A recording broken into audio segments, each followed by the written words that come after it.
Boa noite, meninos. Conforme combinado, hoje a aula vai ser sobre a infecção do sítio cirúrgico, tá? A infecção do sítio cirúrgico, elas são uma das complicações mais comuns que tem decorrente do ato cirúrgico. Então, assim, cerca de 3 a 20% dos procedimentos realizados dão algum tipo de infecção cirúrgica. E ela tem um impacto muito grande na morbidade e na mortalidade do paciente. Então, assim, as infecções do sítio cirúrgico, elas são consideradas eventos adversos frequentes decorrente da assistência à saúde do paciente, que pode resultar em dano físico, social e psicológico do indivíduo, sendo uma ameaça à segurança do paciente. Então, essas infecções do sítio cirúrgico, elas podem trazer tantos prejuízos quanto psicológico, além de aumentar a permanência desse paciente no ambiente hospitalar, o que torna mais oneroso para o hospital o atendimento a este paciente.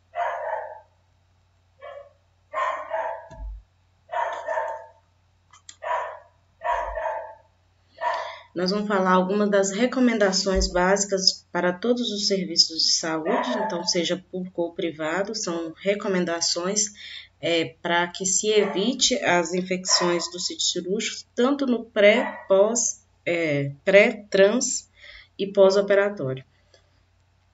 Então, assim, é indicado, isso são recomendações para todos os serviços, então são recomendações básicas mínimas para que se tenha uma maior segurança do paciente em relação à infecção do sítio cirúrgico. Então, tem a antibiótico profilaxia, que é a profilaxia através do antibiótico. Então, se ela vai ter uma indicação apropriada, vai ser levado em consideração o sítio cirúrgico, então, assim, onde vai ser realizada a cirurgia. Na maioria das vezes, a medicação ela é administrada 60 minutos antes da incisão cirúrgica. Então, se antes do paciente fazer a cirurgia, vai ser administrado esse antibiótico, exceto a vancomicina e a clindamicina, que são 2 antibióticos, iniciar a infusão de 1 a 2 horas antes da incisão cirúrgica, porque eles são em frascos de 100 ml e de 50 ml e eles têm um gotejamento mais lento. Outra atenção também especial está relacionado à tricotomia, que a gente vai falar um pouquinho mais para frente, então ela vai ser realizada somente quando necessário e não utilizar lâminas, que esse é um assunto que a gente vai falar mais para frente. O controle da glicemia no pré-operatório e no pós-operatório imediato. Então, você tem que fazer com que o paciente ele mantenha os níveis glicêmicos menor do que 180, porque se o paciente estiver com hiperglicemia, isso vai influenciar diretamente no processo de cicatrização.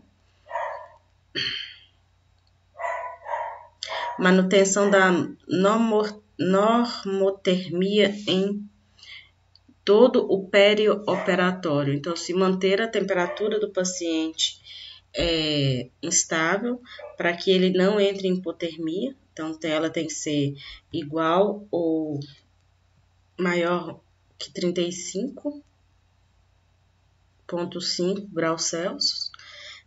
Otimizar a oxigenação tecidual no peri e no pós-operatório, através de oxigênio, se o paciente precisar, se ele não estiver conseguindo respirar em ar ambiente adequado. Utilizar preparações que contenham álcool no preparo da pele. Então, assim, esses antissépticos, eles vão ser altamente bactericidas de ação rápida e persistente, tá? Então, atualmente usa-se muito a clorexidina, a 2%, para antisepsia da pele. Utilizar a lista de verificação de segurança cirúrgica. Você lembra que esse é um dos tópicos da segurança do paciente, essa verificação de segurança cirúrgica que a gente viu na última aula, os checklists que existem, para que consiga também diminuir essa probabilidade de se ter uma infecção cirúrgica. E no caso, se tiver também uma infecção do sítio cirúrgico, aí tem que estar fazendo o quê? Uma busca ativa dessas infecções para se descobrir, para se analisar a causa que fez com que ocorresse essa infecção do sítio cirúrgico. E educar também os parentes e a família sobre as medidas de prevenção, porque às vezes o processo cirúrgico foi todo adequado, o cuidado no pós-operatório imediato foi adequado, mas quando o paciente vai embora para casa, ele não toma os devidos cuidados. Isso pode influenciar diretamente para que ele possa desenvolver uma infecção do sítio cirúrgico. Algumas abordagens especiais. Então, sim, nas cirurgias de alto risco e de tempo maior, deve-se fazer uma investigação de portadores nasais de Staphylococcus aureus no pré-operatório. Aí, se esses pacientes tiverem, tem que fazer a descolonização com mupirocina intranasal e banho com clorexidina também. Atualizar constante os processos no centro cirúrgico e no CME. Por isso que eu falei, gente, que sempre eles estão interligados, esses setores. Eles não trabalham sozinhos e todos influenciam diretamente na assistência ao paciente e também para se evitar a infecção do sítio cirúrgico.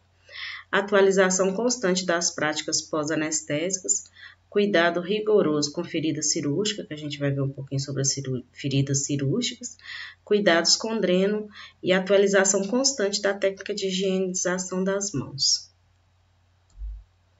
Abordagens não recomendadas. Utilizar a vancomicina, que é um antibiótico, como droga profilática rotineiramente, que ela é de amplo aspecto. Então, se iniciar com as de menores aspectos, porque se o paciente vir a precisar dela posteriormente, em caso de infecção, ela ainda é uma droga que vai ser eficiente. Proteger a cirurgia para postergar a cirurgia para promover nutrição parenteral. Então, se o paciente está desnutrido, ele está com algum problema nutricional, não adianta-se, não recomenda-se que posterguem a cirurgia para primeiro fazer essa nutrição parenteral. Outra coisa que também não é recomendada é utilizar suturas impregnadas com antissépticos de rotina e utilizar curativos impregnados com antisséptico de rotina. Então, assim, nem a sutura, nem o curativo, ele deve ter resíduos de antissépticos no sítio cirúrgico. Então, assim, tem que fazer a limpeza adequada para se fazer a sutura e também para se fazer o curativo, retirar todos esses resíduos desses antissépticos. Medidas de controle pré-operatório. Então, sim, vão ser aquelas medidas que vão ser realizadas antes do procedimento cirúrgico. Na cirúrgica 2, vocês vão entender todas essas fases, tanto pré-operatória, quanto transoperatória, quanto pós-operatória. Medidas de controle e avaliação de mucosa nasal ou microbiota endógena.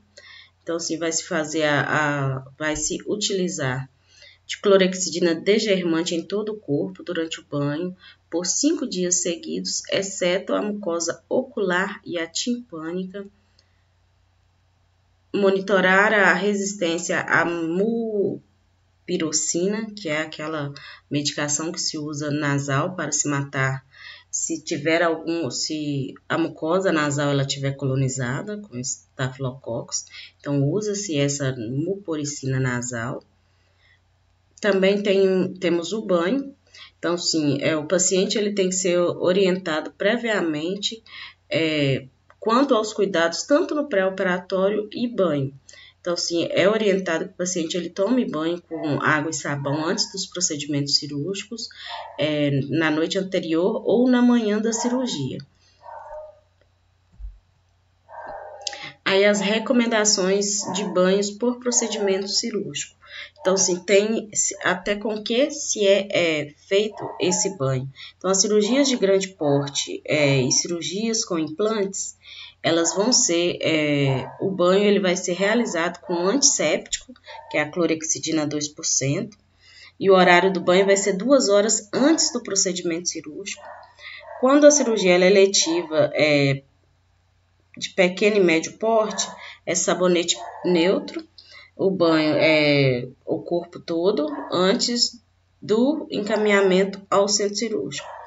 E cirurgias de urgência, sabonete neutro, o banho fica a critério da avaliação da equipe médica, que às vezes a urgência ela não dá tempo de fazer, de dar um banho, a não ser no máximo a limpeza no paciente antes de se levar ao bloco cirúrgico. Aí a limpeza durante o bloco cirúrgico, antissepsia da pele, ela vai ser mais rigorosa para esses pacientes. Então, sim, os cuidados durante o banho inclui a higiene do couro cabeludo e o cuidado com as unhas, dar atenção especial à higiene da cabeça nas cirurgias de crânio, observar o cabelo, se o cabelo ele deve estar seco antes de ir para o bloco cirúrgico, enfatizar a importância da higiene oral, nos casos que houver previsão de intubação orotraqueal, fazer higiene oral com clorexidina 0,12. A clorexidina que se usa na pele ela é 2%. A clorexidina oral ela é a 0,2%. Então, assim, é uma clorexidina aquosa, mas ela tem um poder antisséptico muito bom. Então, assim, se um paciente ele tem a possibilidade de ser intubado, é orientado que ele faça essa higiene oral, a escovação dos dentes ou a higiene oral se o paciente não conseguir fazer a escovação sozinho, e após usar a clorexidina 0,12, para evitar que o paciente ele tenha infecções pulmonares devido à intubação. Fornecer toalhas limpas ao paciente para o banho no pré-operatório e proceder à troca de pijama, camisola, roupa de cama ou da cama de transporte após o banho. Então, após o banho, não adianta se o paciente tomar um banho, se você não trocar a roupa de cama dele, ele vai se contaminar novamente. Agora, preparo pré-operatório ou antissepsia cirúrgica das mãos. Então, a gente vai ver um pouquinho das antissepsia, da forma correta da higienização das mãos para o procedimento cirúrgico.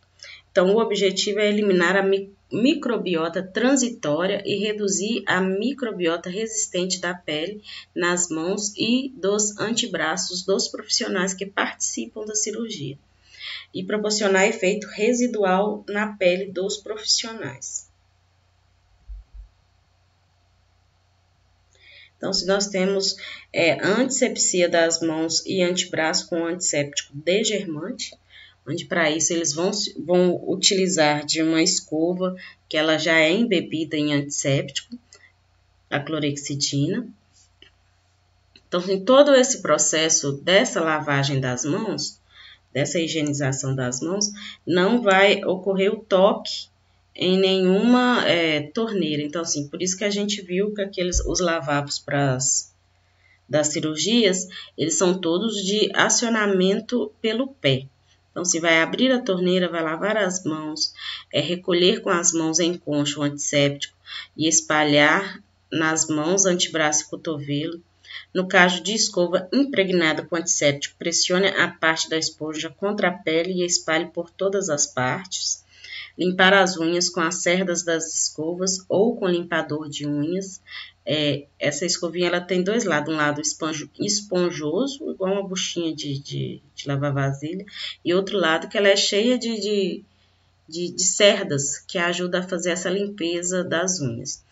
Friccionar as mãos, observando os espaços interdigitais, antebraço, por no mínimo de 3 a 5 minutos, mantendo as mãos acima do cotovelo, para não deixar que escorra aquela água, aquele sabão contaminado, aquela água contaminada de volta para a mão. Então, sempre a mão ela vai estar acima do cotovelo. Enxaguar a mão em água corrente no sentido das mãos para o cotovelo. Nunca abaixar a mão, gente, porque senão corre esse risco de contaminar o que está limpo. Retirando todo o resíduo, fechar a torneira com o cotovelo, pés ou joelhos ou pés, se a torneira não possuir fotossensor. Lá no hospital é de acionamento por pedal. Enxugar a mão em toalhas ou compressas estéreis com movimentos compressivos, iniciando pela mão e seguindo pelo antebraço e cotovelo, atentando para utilizar as diferentes dobras da toalha ou compressa para regiões distintas. Então, sempre fazer aquela troca e nunca usar o mesmo pedaço para secar todas as partes das mãos. Tem também a antisepsia cirúrgica das mãos com produto à base de álcool. Ainda há algumas controvérsias, mas já se provou a eficácia e até mesmo a economia de se usar esse tipo de lavagem das mãos antes da cirurgia. Então, assim, vai se usar o acionamento desse dispositivo de álcool, ele vai ser por sensor, então assim, vai colocar o álcool na mão a quantidade suficiente, vai mergulhar a ponta dos dedos do produto e friccionar para descontaminar abaixo das unhas, espalhar o restante do produto no cotovelo, no antebraço até o cotovelo, pressionando em movimentos circulares até que o produto evapore, acionar novamente o dispenser e repetir os passos anteriores com a outra mão, acionar novamente o dispenser e espalhar o produto na palma da mão em quantidade suficiente para deixá-la molhada em todas as fases. Esfrega as palmas das mãos, esfrega os dorsos de uma mão com a outra e vice-versa em movimento de vai e vem. Esfregue uma palma contra a outra com os dedos entrelaçados. Esfregue o dorso dos dedos dentro da palma da mão, da outra mão, e esfregue os polegares. Aí repita todo o processo mais uma vez. O procedimento ele deve durar no mínimo de 2 minutos para garantir a adequada antisepsia das mãos e do antebraço. A gente vai falar um pouquinho da tricotomia, como eu falei. O que é a tricotomia, gente? É a remoção dos pelos que estão no sítio cirúrgico. Então, ela não deve ser feita de rotina. E se os pelos tiverem que ser removidos, deve fazê-lo imediatamente antes da cirurgia. Ideal que ocorra o mais próximo possível do momento da cirurgia, no máximo 2 horas antes, ou até mesmo no próprio centro cirúrgico, para se evitar, às vezes, algum tipo de lesão na pele que ela fica como porta de entrada para a infecção. E como vai fazer a tricotomia no local da cirurgia, se tiver alguma lesão, o paciente ele pode já ter iniciado um processo infeccioso antes do procedimento cirúrgico. Em menor área possível e com métodos menos agressivos. Aí um dos exemplos que eles falam é o tricotomizador elétrico. Aí esse tricotomizador é como se fosse Ai, gente, de cortar cabelo. Um aparelho de barbear, vamos falar assim, que ele vai retirar o pelo bem rente, mas ele não chega a cortar a pele do paciente. E a remoção dos pelos vai depender da quantidade, do local da incisão, do tipo do procedimento e da conduta do cirurgião. Que tem cirurgiões que não gostam devido ao risco de poder ter alguma lesão. Ainda se usa muito o uso de gilete, mas não é aconselhado, como eles falaram. Mas se de tudo não tiver jeito, que isso seja realizado no máximo até 2 horas antes. Mas nesse livro de medidas de prevenção de infecção cirúrgica, eles falam que não é aconselhado o uso de lâminas para se realizar essa tricotomia. E a gente tem que lembrar sempre que isso cai muito em prova, que a tricotomia ela tem que ser realizada o mais próximo possível do momento da cirurgia, no máximo 2 horas antes do procedimento ou até mesmo dentro do centro cirúrgico, para quanto menor esse espaço de tempo da tricotomia e a cirurgia, menor o risco de infecção.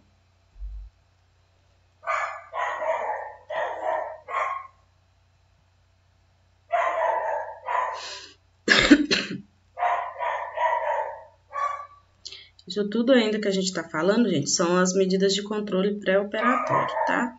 Então, assim, o tempo de internação pré-operatório, isso também influencia.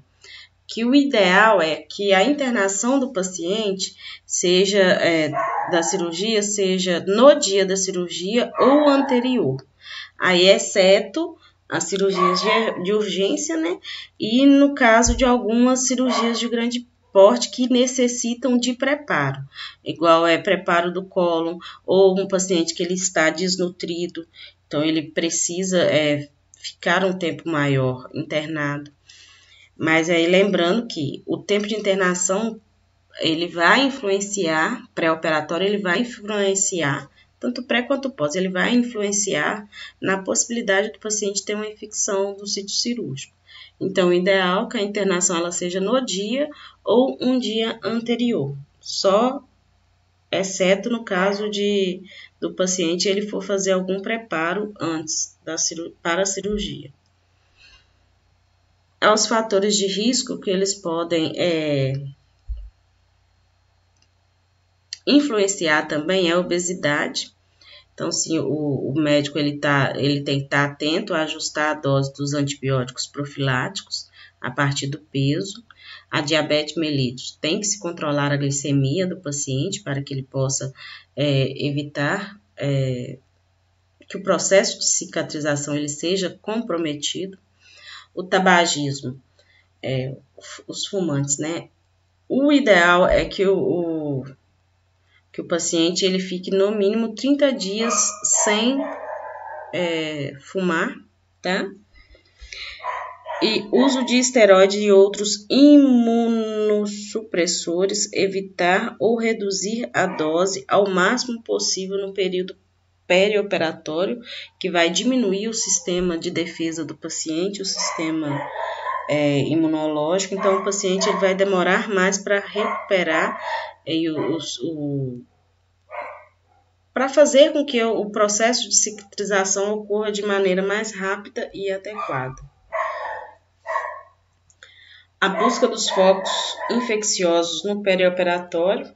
Então, assim, tem que buscar, antes de fazer a cirurgia, tem que determinar se o paciente ele tem alguma infecção do trato urinário, se ele tem alguma infecção de pele ou de partes moles, se ele tem uma infecção dentária. Isso tudo antes da cirurgia, tá? A infecção do trato urinário é feito através da urina, de exames de urina, urocultura, infecções de pele e partes moles também são através de exames clínicos, e as infecções dentárias é a avaliação e tratamento dos focos no pré-operatório. A profilaxia antimicrobacteriana, ela deve ter indicação apropriada para o uso do antimicrobiano. Então, assim, vai depender se, para se realizar, o médico deve avaliar se a conduta, se o uso dela vai ser benéfico ou não. Mas já tem estudos falando que até as cirurgias limpas, o uso dessa profilaxia, ela tem uma vantagem boa, tem benefícios, né? Determinar a microbiota provável numa infecção pós-operatória, com o objetivo de escolher um antimicrobiano eficaz na profilaxia. Administrar a dose efetiva de 0 a 60 minutos antes da cirurgia, da incisão cirúrgica. Vocês lembram que a gente, na última aula, eles aplicam o antibiótico também na hora antes de se fazer a cirurgia. Avaliar o risco de toxicidade, desenvolvimento da resistência e custo do antibiótico antes da indicação da profilaxia antimicrobiana. Evitar drogas úteis no tratamento de infecções graves. Então, assim, aqueles antibióticos de amplo espectro, que são aqueles, como diz, o top dos tops, eles que são utilizados para essas infecções mais graves, deve-se evitar, porque se tem de menor aspecto que resolva, não há necessidade de usar uma droga de amplo aspecto, porque aí quando o paciente precisar, às vezes ele já está até resistente a essa droga. Então, elas são deixadas para se usar por último. E na maioria das cirurgias, uma dose única antes da incisão é suficiente. Então, assim, vai muito a indicação para se fazer essa profilaxia antimicrobiana, que é o uso do antibiótico, vai depender muito da avaliação médica, do tipo de cirurgia, do local cirúrgico, isso tudo vai variar muito. Agora, gente, a gente vai começar as medidas de controle intraoperatório. Então, se o pré-operatório é antes da cirurgia, o intraoperatório é durante a cirurgia, até o término da cirurgia é intraoperatório, acabou a cirurgia, vai para o pós-operatório, tá? Então, sim, tem que se ter quais são as medidas de controle para essa fase durante a cirurgia. É manter o cuidado com a circulação de pessoal, que é manter as portas da sala cirúrgica fechadas durante o ato operatório, limitar o número de pessoas na sala operatória, manter o número de pessoas necessários para atender o paciente e realizar o procedimento. Então, se nada de pessoas em excesso e transitando na sala cirúrgica, evitar abrir e fechar as portas da sala operatória desnecessariamente, não levar celular, bolsas e alimentos para dentro da sala cirúrgica.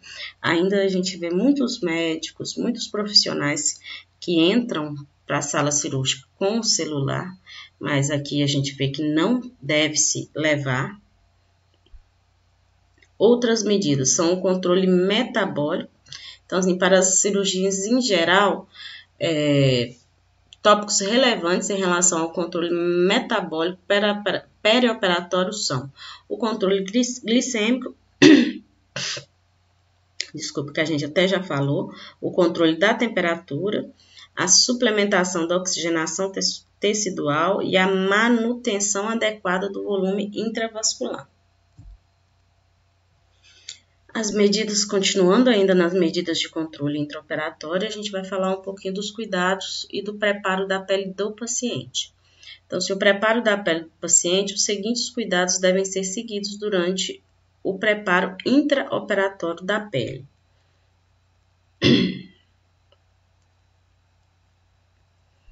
Realizar a degermação do membro ou local próximo da incisão cirúrgica antes de aplicar solução antisséptica, fazer a limpeza mesmo, a lavagem, para depois aplicar um antisséptico, realizar a antisepsia do campo operatório no sentido centrífugo circular, do centro para a periferia, então são em movimentos circulares, e ampla o suficiente para abranger possíveis extensões da incisão, novas incisões ou locais de inserções de drenos com solução alcoólica de PVPI ou clorexidina.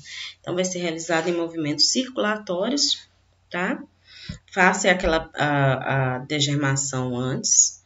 Aí coloca-se a solução antisséptica, que ela pode ser solução alcoólica, PVPI ou clorexidina, e vai ser realizado em movimentos circulares do centro para a periferia. Os drenos. A inserção dos drenos geralmente deve ocorrer no momento da cirurgia, preferencialmente em uma incisão separada, diferente da incisão cirúrgica. A recomendação é fazer uso de sistemas de drenagem fechados e a remover o mais breve possível. Então, aqui nessa figurinha de cima, a incisão cirúrgica, a sutura, ela está um pouco acima e o dreno ele foi colocado em outro orifício, fizeram um orifício, uma incisão, abaixo da ferida operatória, tá? Aí ela pode ser, o dreno ele pode ser tubular, esses são sistemas fechados, que a gente tem que fazer a anotação desse volume desse dreno, ou eles podem ser conectados a frascos que eles não fazem pressão. A paramentação cirúrgica, eu não achei um videozinho, então eu coloquei só algumas figuras para vocês verem mais ou menos como é. Então, assim, a paramentação cirúrgica é medida bem estabelecida para prevenção das infecções do sítio cirúrgico, consiste em antisepsia cirúrgica das mãos, utilização de aventais e luvas esterilizadas, além do gorro e máscara. Então, essa paramentação cirúrgica, ela vai desde a higienização correta das mãos, a utilização de aventais e luvas esterilizadas, além do gorro e da máscara, que já é obrigatório. A finalidade é estabelecer uma barreira microbiológica contra a penetração de micro-organismos no sítio cirúrgico do paciente, que pode ser oriundos dele mesmo, dos profissionais, dos produtos de saúde e ar ambiente. Também tem o sentido de proteger a equipe cirúrgica do contato com sangue e fluidos dos pacientes. Então, aqui a gente está vendo o papel do circulante de sala, auxiliando para fechar o avental cirúrgico. Esse avental, ele é de pano.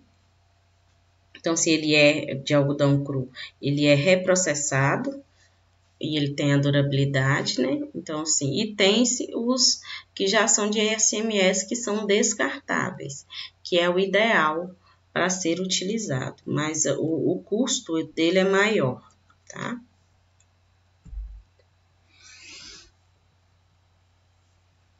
Avaliação de curativos. Então, o objetivo é sistematizar e gerenciar a avaliação de feridas e a realização dos curativos. Então, um conceito de curativo. Curativo ele é um meio terapêutico que consiste na limpeza e aplicação de uma cobertura estéril em uma ferida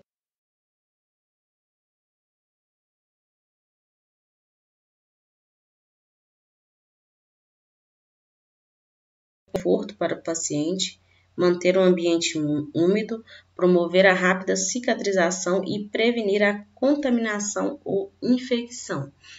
Aí, quando a gente fala do curativo, a gente já entende que a cirurgia acabou. Então, assim, essas medidas, elas são medidas de controle pós-operatório. Então, assim, vai fazer essa avaliação do curativo.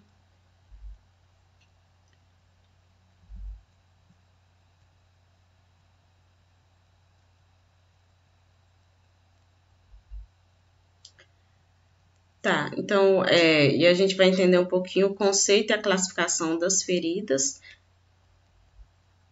Isso. Então, assim, conceitua-se a ferida como o rompimento anormal da pele ou superfície do corpo, normalmente compreende a pele, os tecidos moles e o tecido. Então, assim, a ferida, para a gente entender qual curativo, a gente vai ter que entender qual é a ferida que o paciente tem para a gente determinar qual tipo de curativo a gente vai usar.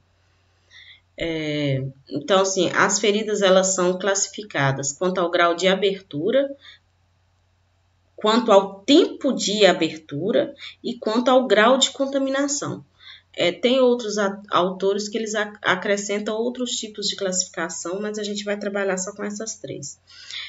Por enquanto, na cirurgia 2, a gente vai adentrar mais nessas feridas cirúrgicas. Então, assim, a ferida, quanto ao grau de abertura, ela pode ser aberta ou fechada. Então, aberta, existe a perda da continuidade da superfície cutânea. Então, observa-se nessa ferida que houve o corte e tem essa continuidade da superfície, existe essa perda dessa continuidade do tecido. Fechada, a lesão dos tecidos moles ocorre embaixo da pele, mas sem a perda da continuidade da superfície cutânea. Esse tipo de ferida apresenta exudação serosa ou serossanguinolenta mínima que cessa de 24 a 48 horas. Então, uma ferida fechada está muito relacionada a traumas. Então, assim, um acidente, o paciente vai lá, ele tem um trauma, vamos falar assim, ele bate em algum lugar. Então, assim, esse local, por fora, não teve perda da continuidade cutânea, mas só que internamente.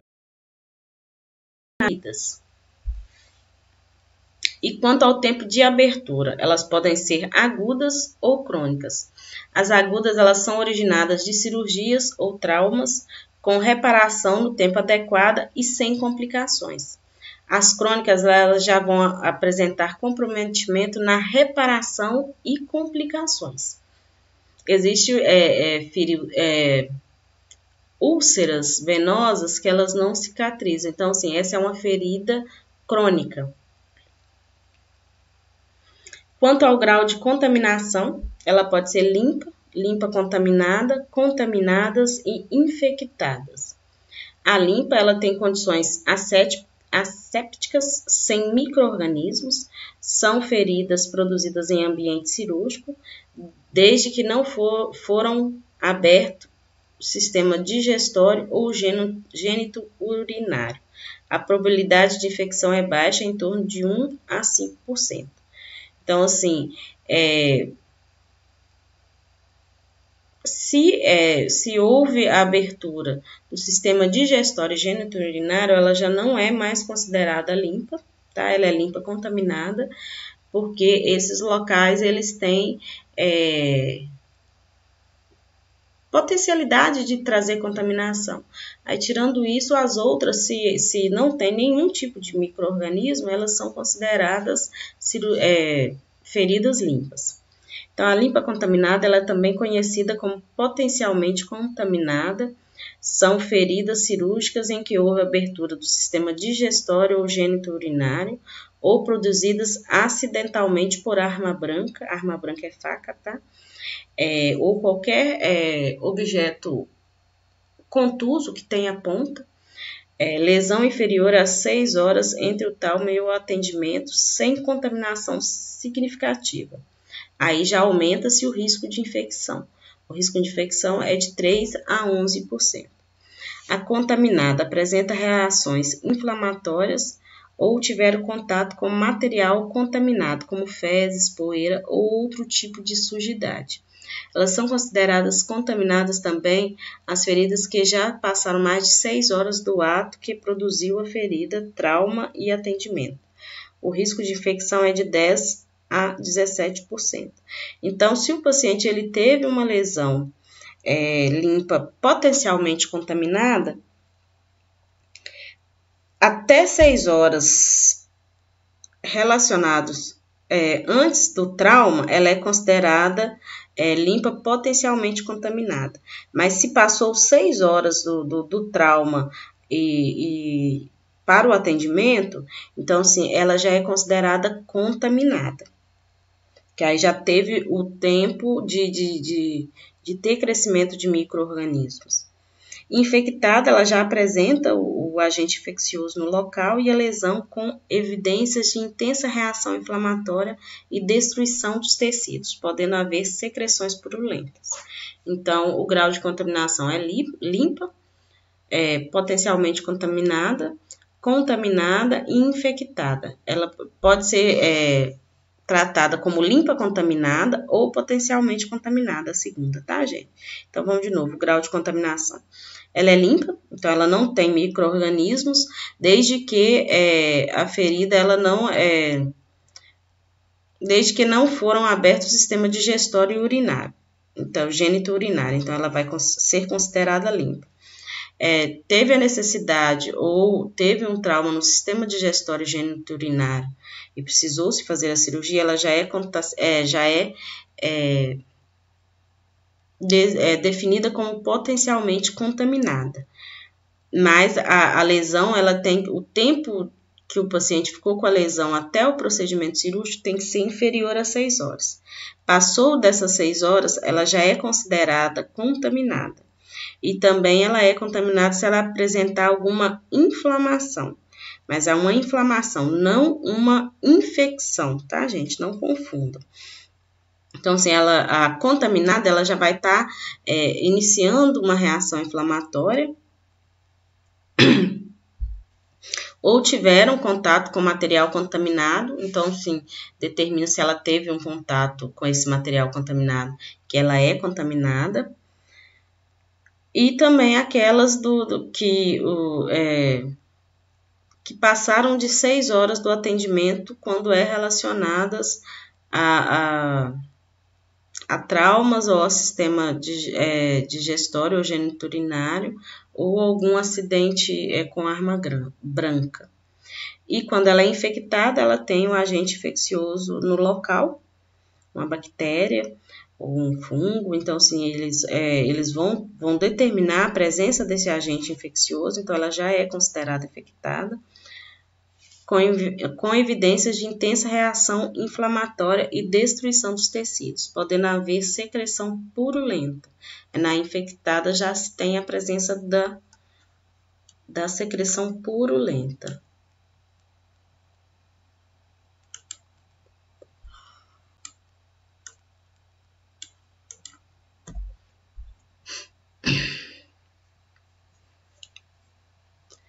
Ainda falando um pouquinho sobre feridas e curativos, os princípios para um curativo ideal é manter elevada umidade entre a ferida e o curativo.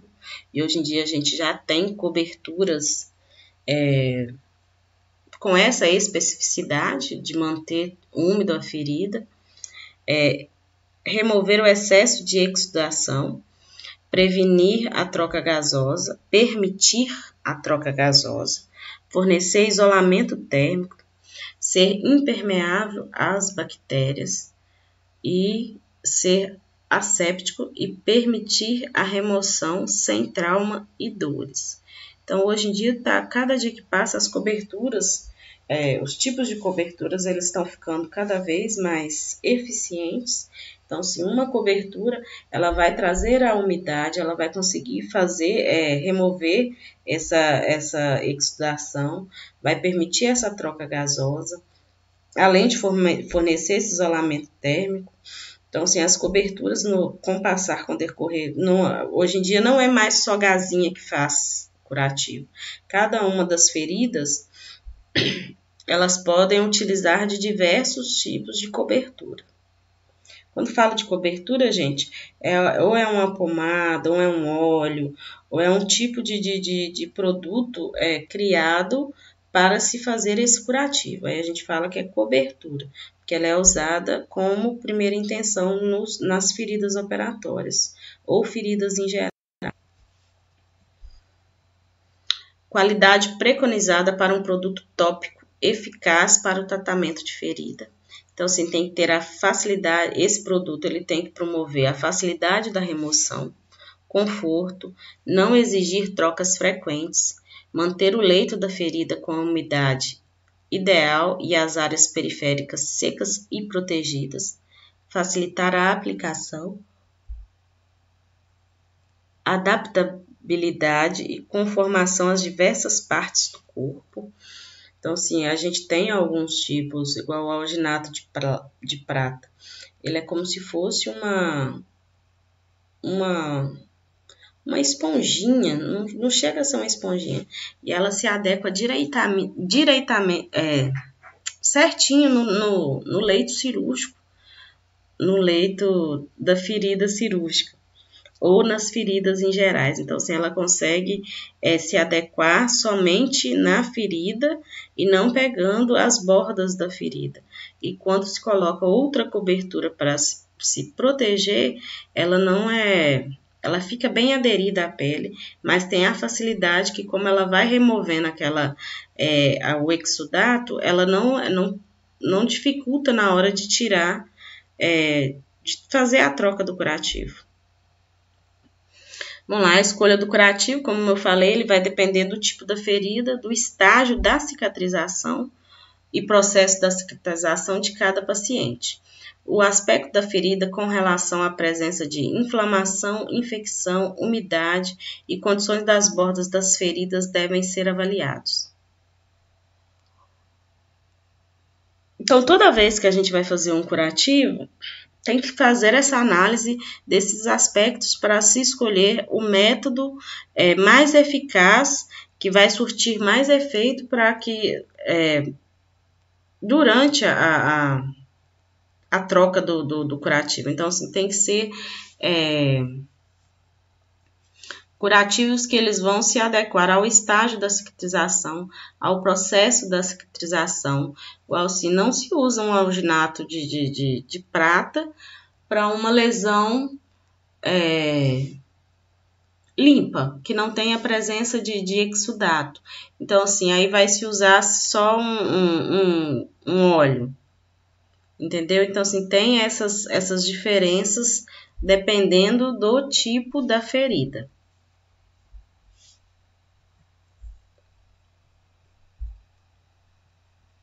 Os tipos da ferida. A gente vai avaliar a morfologia da lesão, tá? Então, vai olhar o local, o número de lesões, a dimensão, que é o tamanho, e a profundidade também. Tem que mensurar, realmente medir as dimensões, tanto do comprimento, largura e profundidade das feridas crônicas, com régua de papel descartável. Então, se tem essas réguas, onde vai metrificar o tamanho dessa ferida, até mesmo para ver qual tipo de cobertura vai se adequar melhor a esse leito dessa ferida. E também tem que olhar o grau de contaminação, se ela é limpa, contaminada ou infectada. Avaliar quanto à presença e o aspecto de odor. Realmente sentir o cheiro, se está fétido ou é característico de uma lesão. O exudato tem que avaliar quanto à quantidade. Então, assim, se está saindo muita secreção serosa, muito líquido, muito exudato, ele está pequeno, moderado ou está abundante. E qual é a característica desse exudato? Ele é seroso, hemático, serohemático, purulento, seropurulento, fibrinoso. E a coloração também desse exudato é esverdeado, esbranquiçado, amarelado, achocolatado, acastanhado. Isso tudo tem que constar no relatório, viu, gente? Quando a gente faz uma avaliação de uma cirúrgica, hoje eu tô com cirúrgica na cabeça, de um curativo,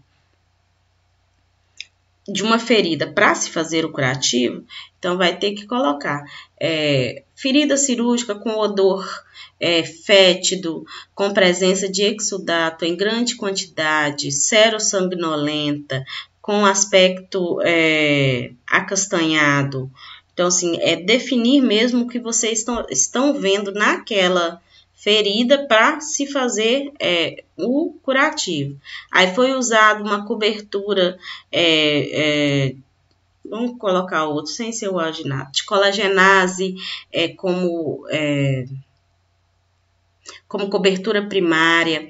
Então, assim, detalhar no relatório o que você viu ao avaliar aquela ferida. E quando tem alguma suspeita que aquela ferida ela está infectada, tem que se chamar o CCIH, tá? Que é a Comissão e Controle de Infecção Hospitalar, para ele fazer essa análise. Isso aí tem uma médica que é responsável pelo CCIH dos hospitais, que é ela que vai controlar e orientar em caso de algum tipo de infecção, tanto em sítio cirúrgico quanto nas outras feridas em geral.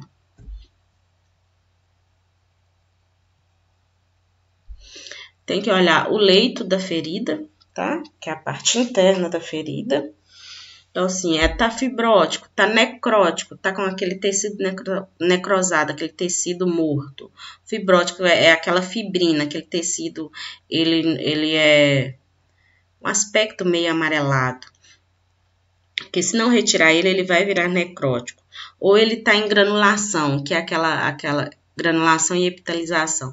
Quando você vê ele, todo o leito da ferida todo vermelhinho, todo cirúrgico, é quando o técnico de enfermagem, o enfermeiro abre e fala assim, nossa, mas que ferida bonita, o trem pode estar enorme, mas está tudo vermelhinho, está epitelizando, começando a formar tecido.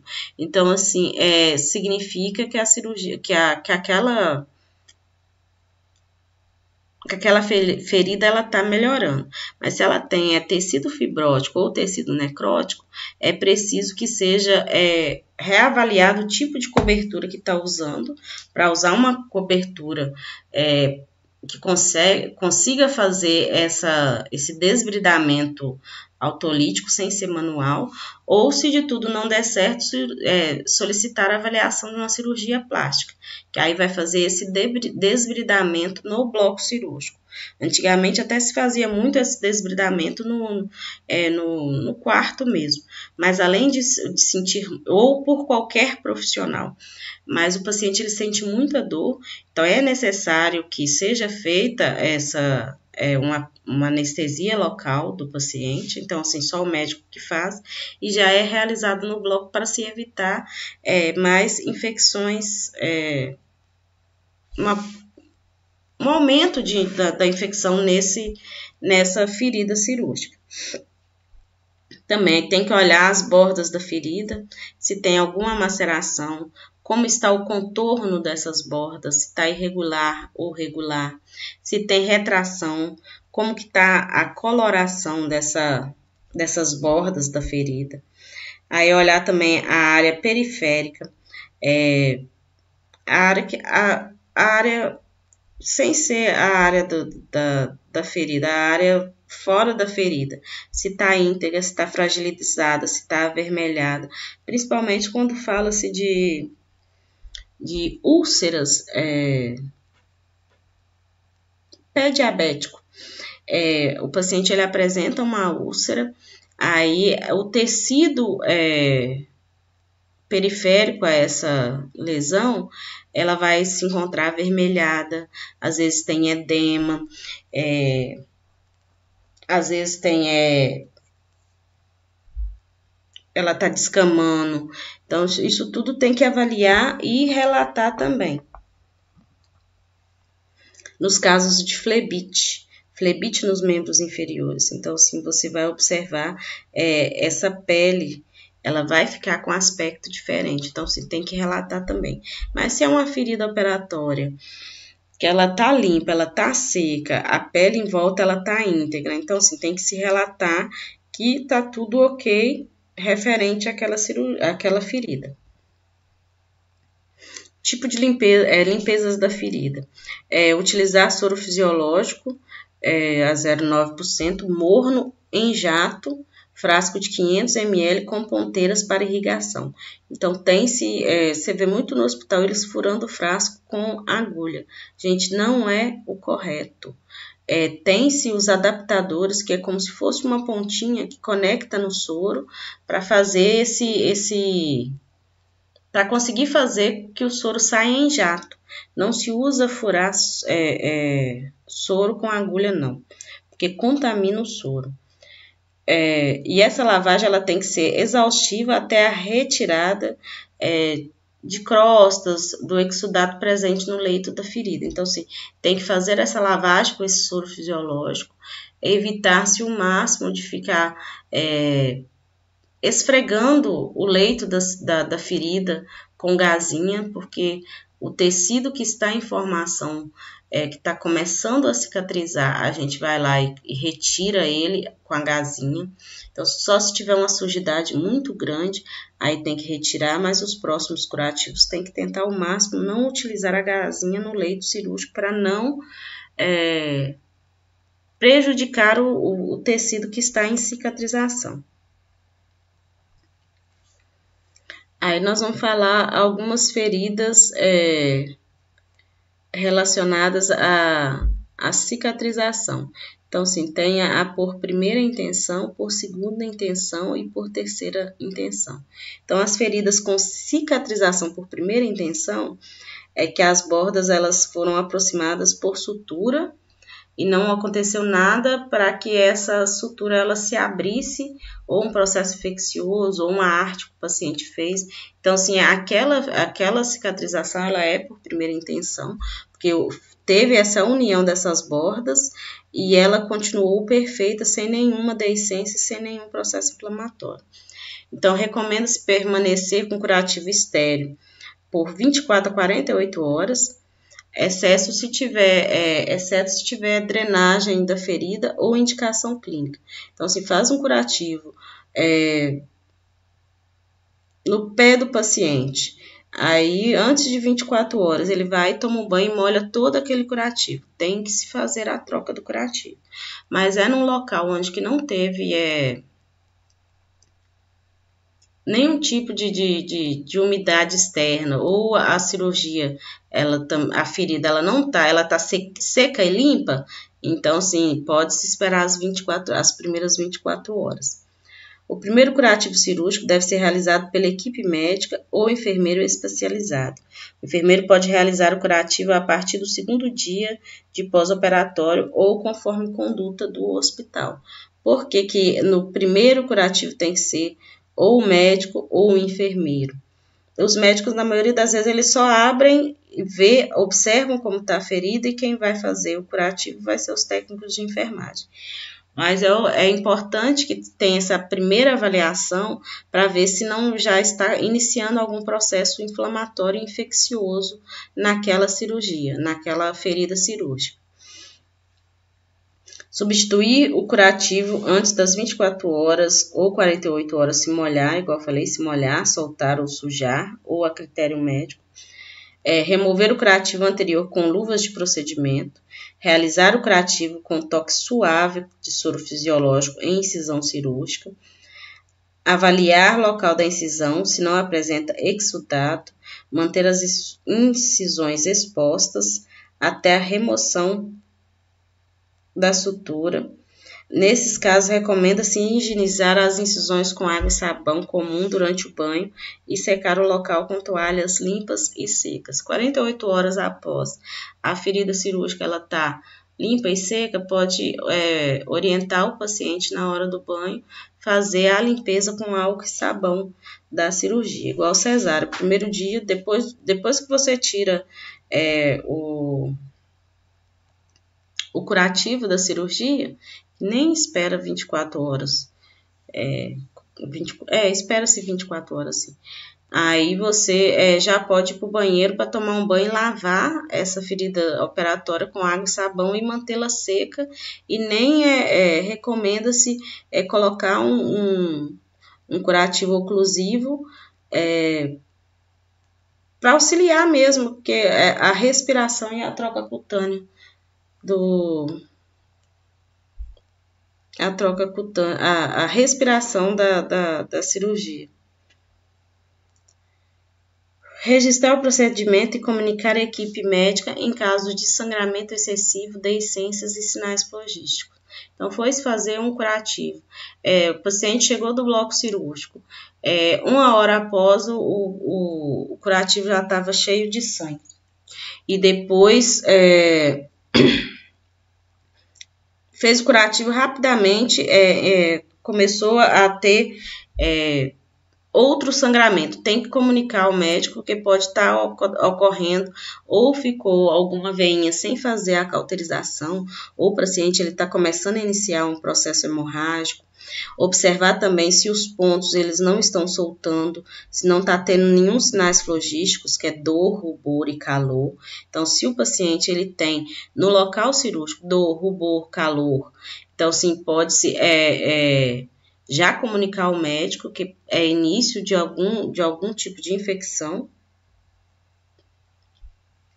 E as feridas com cicatrização por segunda e terceira intenção. Então, vamos imaginar assim, a ferida de primeira intenção. Foi feita, as bordas foram unidas por sutura, ok. tudo correndo bem, aí houve uma deiscência. Deiscência é quando há abertura de algum daqueles pontos e a cicatrização ela já não acontece mais por primeira intenção. Então, o que significa isso? Vai ter que esperar essas bordas se unirem sem a sutura. O médico às vezes pode fazer suturas, mais suturas, esses pontos mais espaçados, mas nunca da mesma forma que foi a de primeira intenção, porque a cicatrização ela vai ser de dentro para fora. Então, assim, vai ter que se fazer essa cicatrização de dentro para fora. Então, assim, a cicatrização ela vai ser com as bordas separadas. E a terceira intenção é quando essas bordas separadas, essa ferida ela já está com um processo infeccioso. Então, a terceira intenção tem que se tratar a infecção. Então, se não pode fechar essa cirurgia, essa ferida, porque senão por dentro dela está com foco infeccioso, então sim, tem que se tratar a infecção e deixar ela cicatrizar de dentro para fora. Então, se não faz mais pontos nessas feridas. Então, sim, alguns tipos de curativos. Vou falar mais por alto, porque isso aí é quando vocês estiverem na labuta mesmo que vocês vão ver. Então, assim, feridas com tecido de granulação. Tecido de granulação são aquelas feridas que elas já estão bem vermelhinhas, você vê que elas estão oxigenadas, elas estão sangrantes. Então, assim, usa-se cobertura que mantenha o meio úmido, como hidropolímero, hidrogel, o AGE, que é ácidos graxos essenciais, conhecido como Dersane, alginato de cálcio e rayon com petrolato, que é um Hzinho que já vem com esse produto tópico nela. Feridas cavitárias. Então, utilizar alginato de cálcio, carvão, cuidados com as proeminências ósseas, hidropolímero e hidrogel. Feridas com hipergranulação. Utilizar rayon com petrolato, bastão com nitrato de prata e curativos de silicone. Porque quando está com muita granulação, ela corre o risco de ter muito sangramento, porque ela está bem vascularizada. Feridas com fibrinas viáveis, branca. Utilizar cobertura que mantenha o meio úmido, como hidroclorímetro, hidrogel, AGE, alginato de cálcio, carvão ativado e rayon com petrolato. Remover apenas quando apresentar excessos. Então, essa fibrina viável é uma fibrina que ela está mais amolecida, porque quando ela começa a ficar mais rígida, mais áspera, ela vai se transformar em necrose. Enquanto ela está viável, ela está mais branca, ela vai começar a ficar mais amarelada, ela vai despigmentando, vai ficando mais escurecida, até ela virar necrótica. Então, enquanto ela está viável, tem que manter esse meio úmido e realizar o curativo com algum desses produtos, e aí deixa-se mais tempo para promover mesmo esses curativos. Cada um tem tem curativo que a gente pode, se não contaminar com fezes, com urina, ou na hora do banho o curativo ele não se soltar, ele ficar limpo e seco, tem curativos que pode deixar até 7 dias. Porque esses curativos eles já são feitos para remover, para fazer essa troca gasosa no meio do leito da ferida e promover que seja retirado essa fibrina. Então, assim, quando se tira esse curativo, a gente vê que o aspecto do exudato é até esverdeado, mas não porque está com alguma infecção, mas porque aquele curativo ele conseguiu absorver essa fibrina que ainda poderia ser retirada. E quando a ferida ela tem um tecido necrótico, pode-se tentar fazer a desbritação autolítica, que é através de medicações, de pomadas, ou se de tudo não der certo, aí tem que fazer chamar a avaliação da cirurgia plástica, para fazer um desbridamento. Aí pode usar o hidrogel ou o colagenase, que são os melhores para qualquer tecido necrótico. Então, assim, aquele que tem algum tecido necrótico endurecido, tanto é que o necrótico, o paciente no tecido, aquele tecido que está escurecido, o paciente não sente dor. Aí, a partir do momento que vai, porque aquele tecido que está escuro, ele está morto. A partir do momento que vai fazer essa desbridação, que é cortar esse tecido preto, o tecido que está embaixo, esse tecido ele está granulado, esse tecido tem vascularização, então esse tecido já é muito dolorido. Por isso que pede a avaliação da cirurgia plástica quando não consegue fazer a remoção pelo desbridamento autolítico, tá? As feridas infectadas tem que passar pela avaliação do CCH, para identificar qual tipo de micro-organismo que tem naquela ferida, e eles utilizam muito carvão ativado, hidropolímero com prata e alginato de prata. Feridas com tecido de epitelização e bordas, aí ele já está quase em processo de cicatrização completa, então é proteger o tecido, que ele vai estar mais frágil, ele está, como diz, neoformado, novo, acabou de ser formado com AGE, que é o ácidos graxos essenciais, que é um óleo cheio de vitamina E, então fazer a hidratação dessa pele, manter protegida para quê? Que como essa pele ela é nova, qualquer contato ríspido, seja com a roupa, seja com a cama ou até mesmo na mão do profissional, pode fazer que reabra essa ferida, tá? E os cuidados, tudo isso é no pós-operatório, viu, gente? E os cuidados com ambiente e estrutura também. Então, assim, tem que manter a ventilação da sala cirúrgica com pressão positiva em relação aos corredores e às áreas adjacentes, com no mínimo 15 trocas de ar por hora, usando um filtro EPA. Agora, principalmente nessa época de coronavírus, os ambientes onde que tem circulação de muitas pessoas, eles estão orientando que exista esse ar com esse filtro EPA, que ele consegue absorver essas partículas contaminadas e fazer essa troca por um ar puro. Esterilização de todo o instrumental cirúrgico, não utilizar a esterilização flash como rotina ou alternativa para redução de tempo. Então, se vocês lembram da esterilização flash, é aquela esterilização que ela é feita somente naquele material por um tempo mínimo, mas em alta temperatura, que a esterilização ela vai ocorrer, mas não pode ser feita rotineiramente. Ela só é feita quando é o único material que tem e esse material contaminou, então sim, pode se realizar essa esterilização flash, só que como ela já sai da esterilização para o uso, corre-se o risco de, no decorrer desse caminho, contaminar. Então, assim, tem que se ter um cuidado muito grande para se usar essa esterilização flash.